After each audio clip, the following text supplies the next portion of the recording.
Are you a beginner player? Did you just start playing MWO, or are you just looking to branch out into a different mech weight class and wonder what a good starting mech would be? If the answer is yes, then this is the right video for you. Greetings, Mech Warriors, this is TTB speaking. Welcome back to Mechwarrior Online. And today I want to look into good beginner light mechs. Now, I've come up with a set of criteria that I think is important for a mech to be classified as a beginner mech.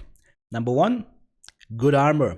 That thing needs to be survivable. That thing needs to allow for a few mistakes and not fall apart instantly. Number two, good one-button weapon system. You don't want to fiddle with 3 or 4 weapon groups. You just want to have one button that you press at the most. Number 3, good peeking profile. You don't want to expose too much of your mech while shooting. Number 4, the mech should not be too fast and shouldn't have anything toggle stuff like, for example, mask. That way you will be able to aim a little bit easier and you will be able to handle the mech a little bit easier. Number 5, the mech should have ECM if possible. Number 6 is good range. You don't want to be getting too close and too personal, especially with a light mech as a beginner. And final number 7, good heat management so that you can keep shooting and not worry about overheating that much. Okay guys, so let's have a quick look at the store, and I've selected the Piranha here, and let's see if the criteria apply here. Yeah, let's say you had this Piranha right here with a classic loadout of 12 machine guns and a few lasers. Okay. Does it have good heat management? Yeah, absolutely. 1.35 here is misleading. The machine guns, you can fire them all the time. So yes. Does it have good range? Well, it does have 2 ER medium lasers, but its main weapons are the machine guns, and the range is max range 260, optimal range 130. Nope. Doesn't have that. Does it have ECM? Nope. Is it not too fast? Well, 145 is pretty darn fast, which is very important for the Piranha because it needs it, but I think for a beginner that might be a little bit too much speed to handle. Does it have a good peeking profile? Well, let's have a quick look. How much of your mech do you have to expose to shoot everything? Well, half of your mech, down to the waist, basically. So I would say that is an okay, but not a good peeking profile. Actually, it's a bad peeking profile. It would be a lot better if the weapons were all up here. And also it has 2 low arm-mounted weapons, which can get you into a little bit of trouble, although they're not that far low down. Does it have a one-button weapon system? Technically speaking, yes, you just hold down one mouse button. Okay. And does it have good armor? Nope. The Piranha is one of the flimsiest mechs on the battlefield. It is very dangerous in the hands of a skilled pro, but it can be taken out quite easily. Dual heavy gauss will just ruin this guy's day instantly. Same goes for streaks and whatnot. So this is not a good beginner mech. So what are good beginner mechs in the light mech class, guys? I've selected 2 different mechs for that. Number 1 choice would be the urban mech, because the urban mech has a lot of tankiness and is very sturdy and has a few really good nice things going for it. And the other choice that I would make, potentially, would be a Wolfhound. Reason being, both mechs are reasonably fast, can run good one-button weapon systems, are quite tanky, have a good peeking profile, and in my opinion are really good beginner mechs, especially since they also have a good amount of range. Now in this department, interesting to us are, if you are a free-to-play player, where is it? Urban Mech R60L, because it has 4 energy mounts on the left side torso. If you're looking at the mech from this angle, you're looking at its face, so this is the left side torso, this is the left leg, very important to know, because that's the way the paper doll works as well if you're targeting somebody. So this is left arm, left side torso here. So we'll have 4 lasers in there, which is good, allows us to have a nice peeking profile. The second option would be if you want to invest a little bit of money. This is, in my opinion, the best urban mech you can get. That's the Canine. Number 1, it has police lights that light up and play a police siren, which is an added bonus. You can basically take out perps with that and chase people down with the police siren. That's just amazing. But more importantly, it has 5 energy hardpoints, and the best build you can run on this, in my opinion, is the 5 medium pulse laser build. I'm going to get into detail on that in a sec. And if you want to choose a Wolfhound, there are definitely several options available. You can go with the Wolfhound 2, for example, or the 1. It really depends on what you want to build with it. All of them have, and that's very important to us, extra armor, which is very, very good. And also, for example, the 1A has laser duration. The best one, in my opinion, is the Grinner, because this is the only mech that we can have in our recommended group right now that can also add ECM. So we've got 5 energy weapons, which again basically means 5 medium pulses or 5 medium lasers or some mix, whatever. But you get the extra armor and you get the ECM, which is going to be very helpful to keep you alive.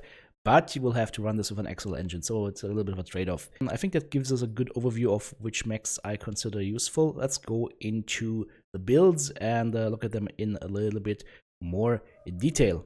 Final comparison, guys, just a quick comparison. If you look at the, let's say a flea, just any flea, let's have a look at the armor distribution. This thing has 96 out of 138 out the get-go from the mech lab, so 138 max armor. Let's compare this with an urban mech. The Urbi actually has 210 armor, and the Wolfhound has a maximum of 238 armor. However, don't be fooled by that. The Urbi has some quirks that give it more armor overall, especially on the arms where it's important. So let's go into the mech lab and have a look at these bad boys and check them out and how they are built.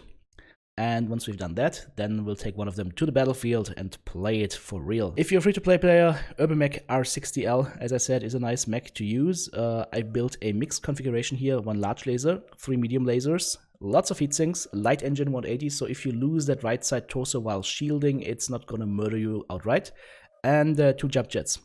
Armor is pretty nice. I reducted a little bit of head armor, put it into the right arm.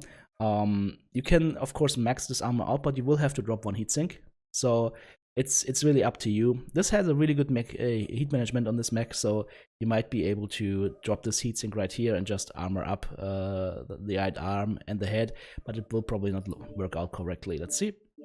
So if you get max armor on the head and max armor here on the right arm, as you can see, you're left with 0.4 tons that you can't put anywhere. So as I said, I would just leave it like that. You can maybe even shave the head a little bit more, maybe shave it down to 6 or 8 and give it 2 more armor points on the side here. Now, let's look at the mech in the peaking profile. You have to expose this much of your mech to be able to shoot. So this is just a third of your mech that you have to expose. Your weapons are all mounted in the left arm, so you need to be careful about that. So when you're shooting, I can demonstrate that for you guys real quick, and I can also demonstrate the heat management of this mech. And we do that by going to the testing grounds. I always recommend to go to Caustic Valley. It's one of the hottest maps available, and that will give you a good idea of how your mech performs on a hotter map. And that also means, of course, if you are on a cooler map, like for example Frozen City or whatnot, the mech will perform even better and have no issues whatsoever with heat management. So now we're here in Caustic Valley with our urban mech, with our speed settings slow and less slow. Check it out. So this thing runs 97 kph. It's not fast for a light mech, but it doesn't need to be. This is fast enough to get you around. It has jump jet capabilities, and it has enough jump jet capabilities to get you into good spots, but not too much so you jump for forever and find yourself in the middle of the enemy fire. And as I said, it has left-mounted weapons, so here they are. If you unlock the arms, you can even see them wiggle around. Wiggle, wiggle, wiggle. I would recommend you unlock arm lock on this, because that will allow you to turn faster while moving the mouse less. The mech is not actually going to turn faster. This is the right side of my mouse pad, and I'm turning my mech now. Full speed, turning, turning, turning, turning, turning. This is the maximum I can get from my mouse pad, from left to right or from right to left, just by doing a full turn. Now if I unlock my arm, let's see how far we can get.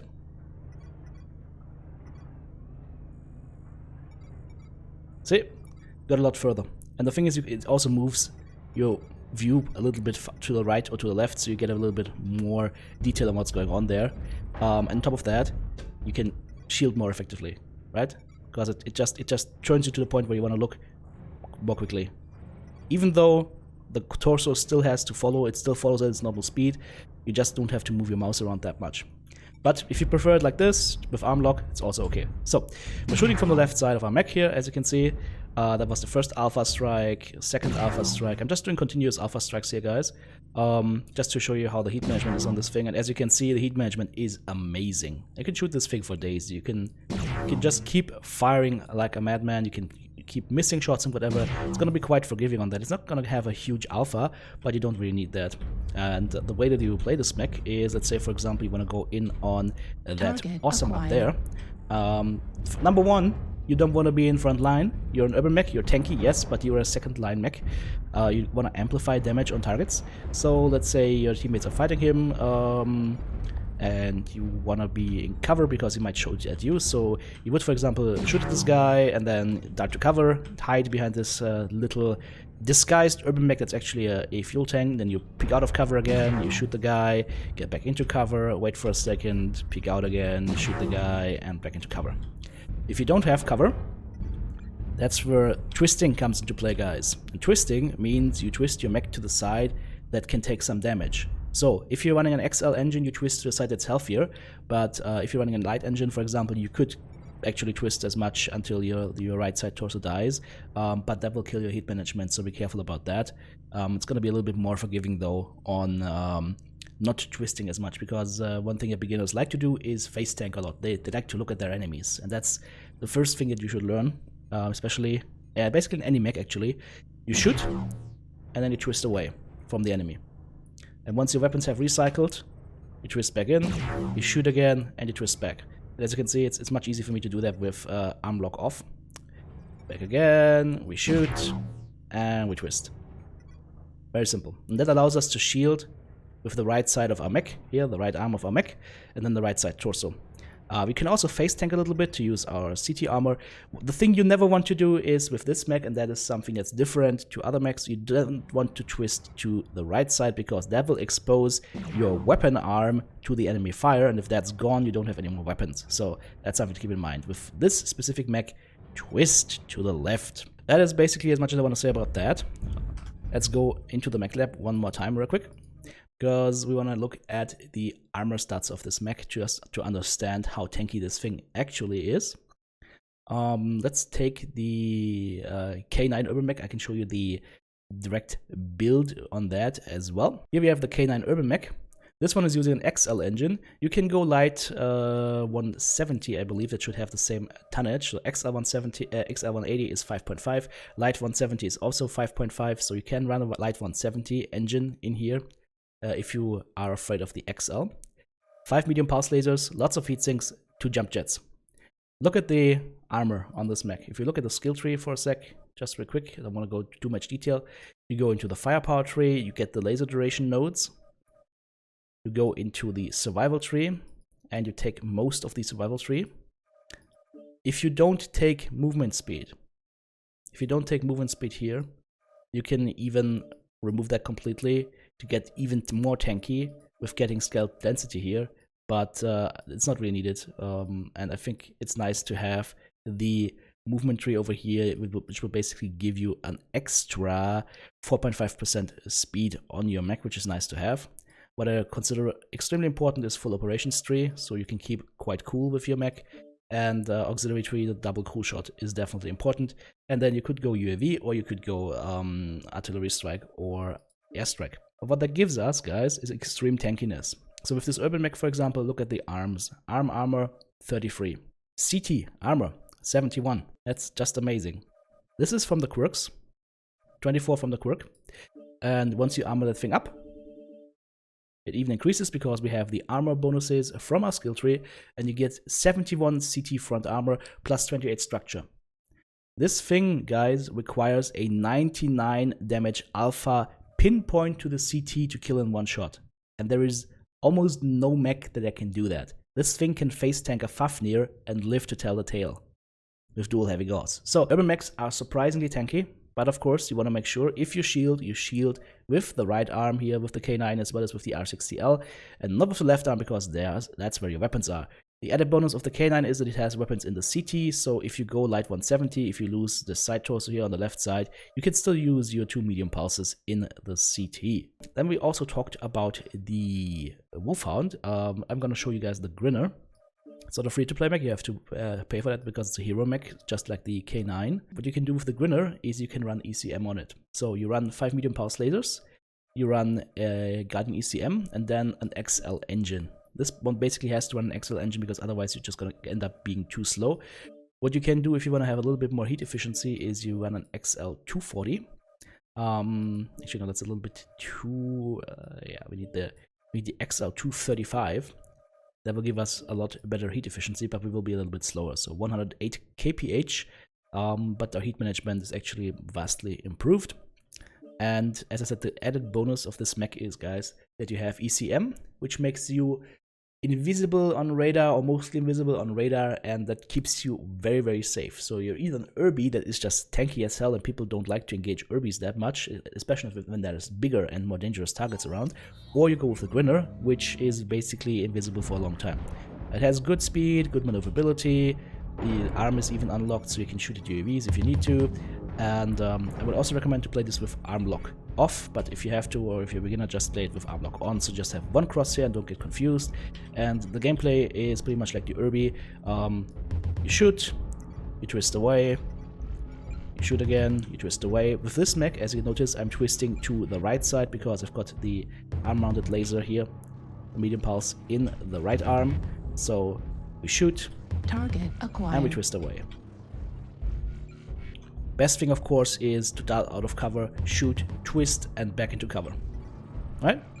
And then once the left side gets damaged too much, then we twist to the right side, or we face tank a little bit to try and get people into shooting our CT, just so that we spread out the damage over our mech, and that will keep us healthier. Airstrike. We have a good firepower, 5 medium pulse lasers, and yep, that's basically it. And of course, if somebody shuts down, you can always go for cockpit kills. New target acquired. Although you don't have enough to pull the front shot, you need a little bit of extra oop. But if somebody lowers the armor on the cockpit, you have a good chance of actually alpha striking them through the cockpit. So that's something to keep in mind. But as always, guys, if you see open components, always go for open components. For example, in this awesome here, we open up the CT. We do 3 more taps and he's done for. And as you can see, heat management is quite okay, but a little bit worse than on the R60L because the medium pulses shoot faster and dish out a little bit more heat over time. Let's go really quick into the build of the Wolfhound so you can have a look in more detail. Here's the build of the Wolfhound Grinner. As you can see, it also has nice quirks for armor on the torso, not on the arms though, but that's alright. Guardian ECM is the main selling point for this mech, and that's the only Wolfhound I believe that can actually take ECM, so it's a nice buy. If you want to be free to play and you don't want to play the urban mech, you want to give the Wolfhound a try, then you could look at something like the, let's go to the store real quick. If you want to go the medium pulse laser build, you could go with the 1B, it has 5 energy hardpoints and also good energy cooldown quirks. Or you could look at the 1A, for example, which has a minus 10% laser duration and can fit 6 medium lasers, which is good alpha strike potential. And you can fit them into the left torso and right torso. Of course, you would need to go with endo steel here. Double heat sinks are a must-have for these mechs, of course. And you put them like this. You don't even need a large laser here. And that will basically outfit your kit. And then you just add a lot of double heat sinks, and that should keep your mech very cool and able to engage 24/7.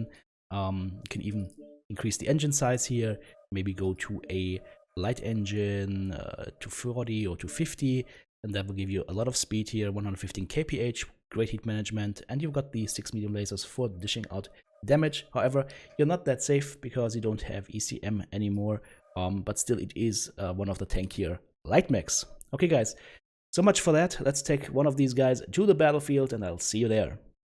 Well guys, now we're here on Polar Highlands. The choice was between Frozen City Classic, Forest Colony Classic, Terra Firma or Polar Highlands, and well, the masses have spoken. Polar Highlands won. Makes me wanna cry inside a little bit. We've got somebody on our base. What is going on? Need assistance. Target acquired. It's one dude on our base, and he's gonna squirrel everybody around. Yes, the full team should turn around and go after the squirrel. He's just gonna run. Have any like to really go back and check it out? Oh, I'm pretty far away. Let's see if we can mark him. Target spotted. There, I marked him on the radar. Canine, Iowa 9. Enemy team has a firing line on your 9. There's nothing we can do at this point, we can't get close enough. Target What spotted. we might be able to do is drop an airstrike or artillery strike on them. Nope, never mind, teammate dropped one. And we pay for our work with getting shot by ATMs. It doesn't look like we have much AMS here. That's the wrong Corsair for AMS. So The enemy team has the high ground. They have the better positioning right now. We've got a squirrel in nowhere. Hopefully he was going to be able to attack them from behind at some point. And we are going to try to put down the RD on this gent here. Strike activated. And get back to cover. There's not much we can do right now. We can engage a little bit with our large laser, but that is basically it. Everything else is out of range. The squirrel is still squirreling, being annoying. Oh, that's okay. Yeah, we can't really fight from here. We have to get closer. Guys, we have to get closer. Target acquired. spotted. They're pushing towards India 9. Target spotted.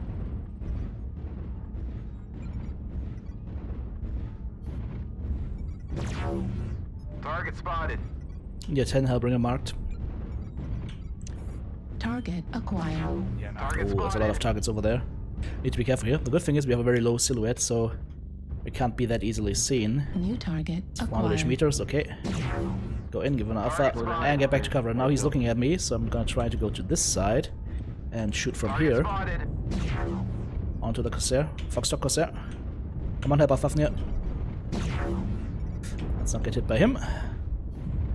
Because this guy has PPCs and that would be painful. Oop.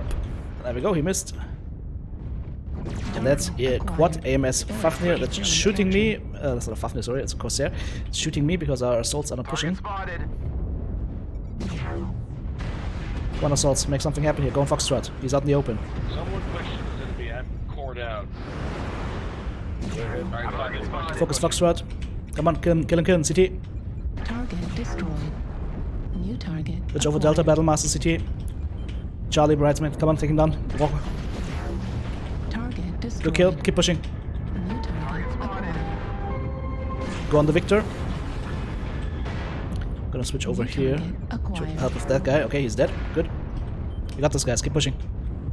Target spotted. We go on the side here. New target. Julep, warmer to see, still fresh. Focus fire on him. New target acquired. Let's help on Bravo. That's an enforcer. Some targets over to the side here. Bravo CT. Let's go in and help with the Hellbringer. I want to help with the more dangerous targets right now, not the ones that are not as dangerous to us. Let's see, there's the enforcer again. Give him some more damage. If he peeks one more time, he's dead.